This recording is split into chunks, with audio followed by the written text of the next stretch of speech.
Reimagining Success, episode 176. You're listening to Reimagining Success, the podcast where we help you reimagine your future, designing a life and career beyond the 9 to 5 that allows you the freedom, flexibility and fulfillment that you've been dreaming of. I'm your host, Anna Lundberg. Now, let's get started on those dreams. Hello there, welcome back. This is Anna Lundberg speaking to you, and I want to take you through 3 ways to make money as an expert today. Simple. So the reason I'm coming to this topic at the moment is that, first of all, it's my 3rd pillar of my 5 pillars of building a life outside the 9 to 5. So choosing the right business model. I'm going to talk you through these 3 different business models, although as ever, of course, they can be combined and built upon. The second reason is that I've had a lot of people recently, I've been doing lots of calls and conversations and dialogue to understand what people are struggling with. And I'm getting more and more people getting stuck at that first hurdle, which is, I just don't know what to focus on. I've got too many ideas. I don't have any ideas. How do I choose the right thing? So again, I want to really help you understand a few core options, in a way, the easiest options, although nothing's ever easy. Easy in the sense that these are businesses where you can literally take your skills, your hard skills, soft skills, personality strengths and preferences, expertise, experience. You can package that up and sell it right away, meaning you don't need a massive VC investment. You don't need to have lots of co-founders. You probably don't want co-founders. You don't need to invest loads in inventory and storage and products and prototypes and all these things, right? It's literally you're the business, personal brand business, expert. You are it, which is exciting. And also puts pressure on you, of course, but that's what makes it exciting. As I always say, scary and exciting comes together. But it's, in my experience, and again, I hesitate to use the word easiest, but let's say the smoothest transition out of your corporate full-time employment into working for yourself. So 3 options I want to talk you through today. Number 1 is to do it for them. And obviously it and them are to be defined, but you're going to do something for someone. You're actually going to provide a service where you're delivering a finished product, let's say. So that's number 1, do it for them. The second is to teach them how to do it. So you're going to give them the information, the tools, the steps, the processes to learn how to do it themselves. And the third one is to guide them through it. So you're going to use your expertise and knowledge and support them through implementation, through actually getting the results and then letting them sail off into the sunset afterwards, right? So those are the 3 options I want to talk to you about. Now, I've said it and them. And as I said, to some extent, I'm assuming that you know what it and them are, but let's break that down before we go into them. So it is something that you're good at. It's something that you enjoy. It's something that you really can see yourself doing for the next X number of years, right? So I've talked before about this idea of your purpose and your ikigai, which is a whole other episode, and I'll link to that. And just message me if you don't know where it is on any social channel. You can email me at podcast@onestepoutside.com. However, understanding what you're good at, what you enjoy, the difference you want to make in the world, essentially, right? But really look at your experience, look at your work experience, of course, but not just your current role. Look beyond your current role to your previous experiences. Look beyond the job title and job description, digging into especially the softer skills. You know, again, I have another episode on this, but all the experience you've had from negotiating, presenting, pitching, project managing. Some of those things you might hate, some of them you might love, and I suggest you go in the direction of the love rather than the hate. But there are so many aspects, so many nuances to your work, this role, previous roles, volunteering roles, personal hobbies, you know, things you've done at your kids' schools, whatever it is outside, extracurricular as well, right? Think really creatively about what you could do. But let's assume that we kind of know your experience, your expertise, right? So you're an amazing writer or brand manager or designer, whatever that is. Let's again look at the phrasing I said. So I said do it, and then I said for them. The them is who you're going to do it for. And again, I'm afraid that's a whole other episode, but you're doing this, you're selling this to someone, right? So understanding who your client's going to be. understanding whose problems you're going to solve, understanding how you can add value, and they need to be able to see the value, appreciate the value, be willing to invest in your solution. But let's not complicate things. I wanted this to be super simple. So let's look at the 3 options. So number 1, do it for them. Number 2, teach them how to do it. Number 3, guide them on doing it. So the first one, do it for them. You're providing a service. You're going to be a freelancer, essentially, possibly a contractor.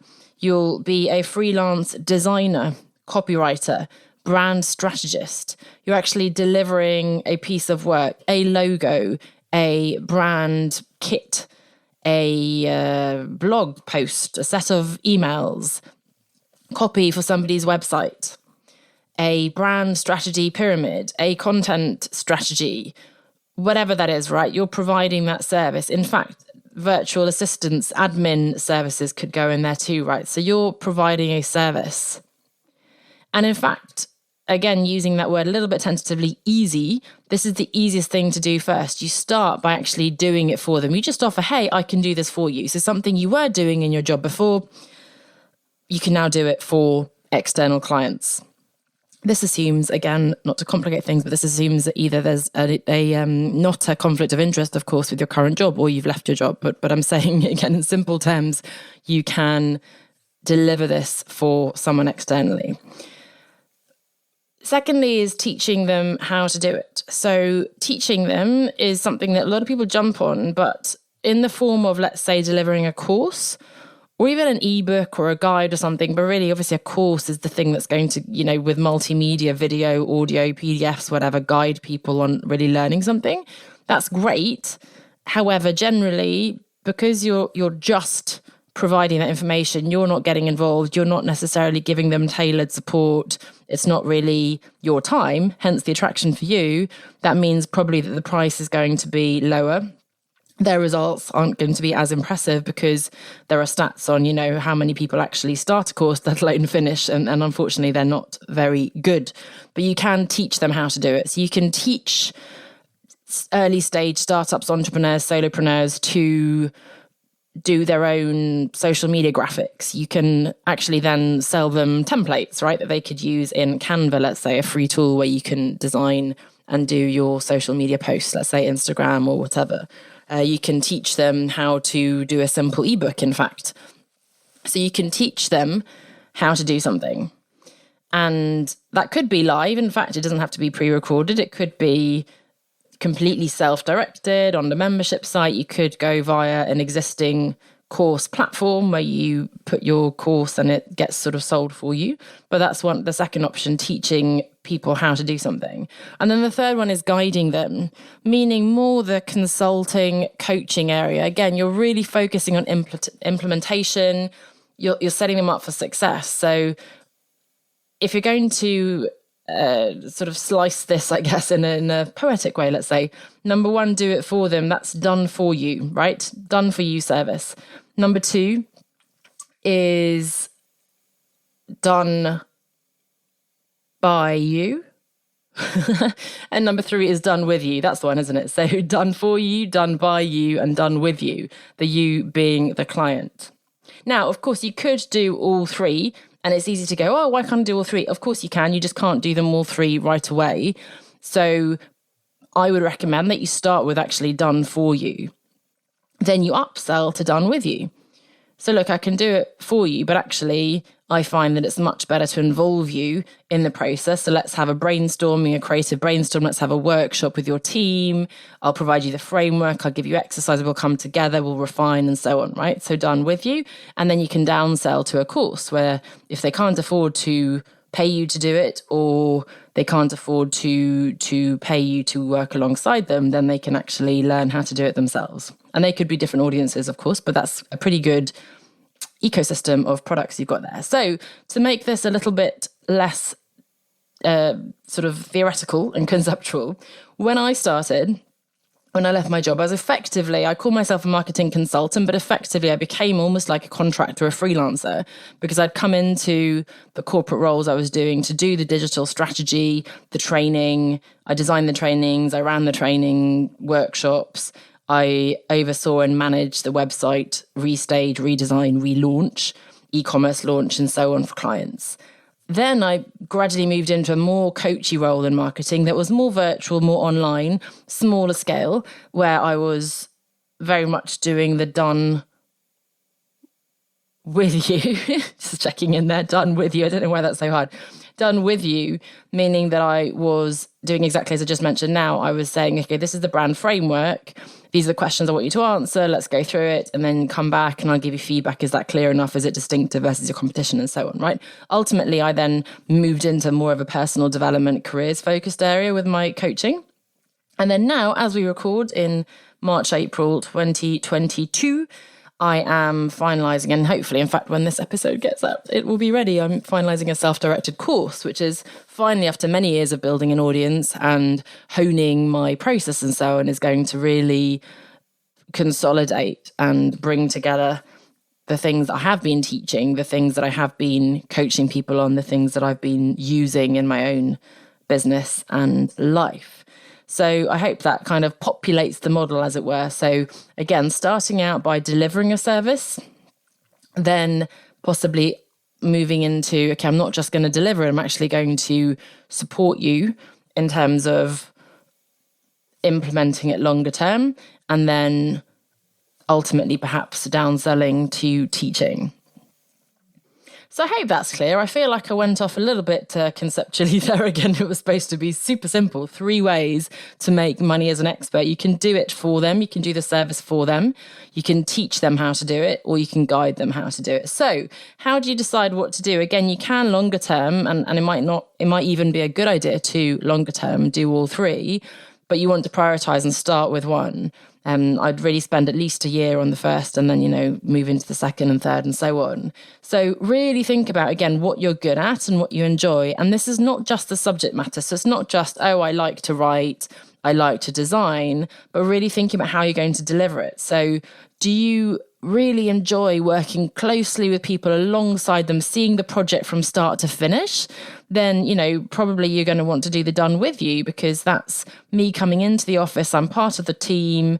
I'm getting that dynamic, the group dynamic that you don't often get when you're working by yourself at home.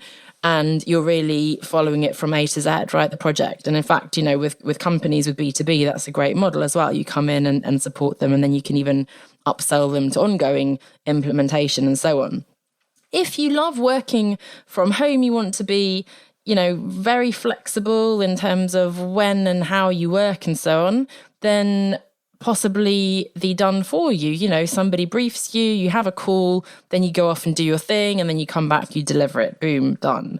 And then, of course, the ultimate in so-called passive, if you do a passive self-directed course, would be if you like to teach. And in fact, that's live as well as we've recorded again. If you really like that, teaching people to do things, if you have that kind of educational pull, if you love putting together presentations or doing workshops and homeworks and things like that, or again, if you really want that more passive income, if you want to do a recorded course, then that would be something to you. Again, though, that last one assumes that you know what you're talking about, you validated your ideas, not to mention that you have an audience to sell that course to. So again, I would suggest that comes later in your business development.